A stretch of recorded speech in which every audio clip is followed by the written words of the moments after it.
സ്നേഹിതന് വേണ്ടി തൻ്റെ പ്രാണനെ കൊടുക്കുന്നതിനേക്കാളും വലിയ സ്നേഹമില്ല. ആകയാൽ യേശുക്രിസ്തു നമ്മുടെ ഓരോരുത്തരുടെയും പാപത്തിന്റെ പരിഹാര ബലിയായിട്ട് മരിച്ചു.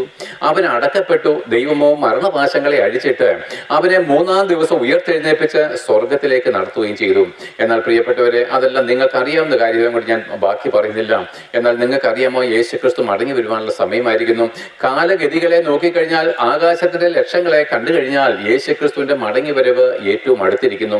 ആവട്ടെ, ആ യേശുക്രിസ്തു ഇന്ന് മടങ്ങി വരികയോ ഇന്നാണ് നമ്മുടെ മരണ ദിവസമോ എങ്കിൽ നമുക്ക് ആ യേശുക്രിസ്തുവിനോട് ജീവിക്കാമെന്ന് നിങ്ങൾക്ക് എത്ര പേർക്ക് ഉറപ്പുണ്ട്?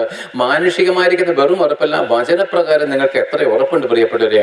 പൗലോസ്ലീഹ തന്റെ മരണത്തിന് അല്പം മുമ്പ് തന്റെ അരുമ ശിഷ്യനായിരിക്കുന്ന തീമോത്തിയോസിന് എഴുതി, ഞാൻ നല്ല പോർ പൊരുതി, ഓട്ടം തികച്ചു, വിശ്വാസം കാത്തു, ഇനി നീതിയുടെ കിരീടം എനിക്ക് വേണ്ടി കാത്തിരിക്കുന്നു. പ്രിയപ്പെട്ടവരെ, ആ വചനം നമ്മൾ മരിച്ചതിന് ശേഷം നമ്മുടെ ബന്ധുക്കളോ ചാർച്ചക്കാരോ നമ്മുടെ പുരോഹിതന്മാരോ ഒക്കെയും എന്താണ് ഒരു പേപ്പറിൽ പ്രിന്റ് ചെയ്ത് ഒട്ടിച്ചത് കൊണ്ട് നമ്മുടെ സാക്ഷ്യമാകത്തില്ല.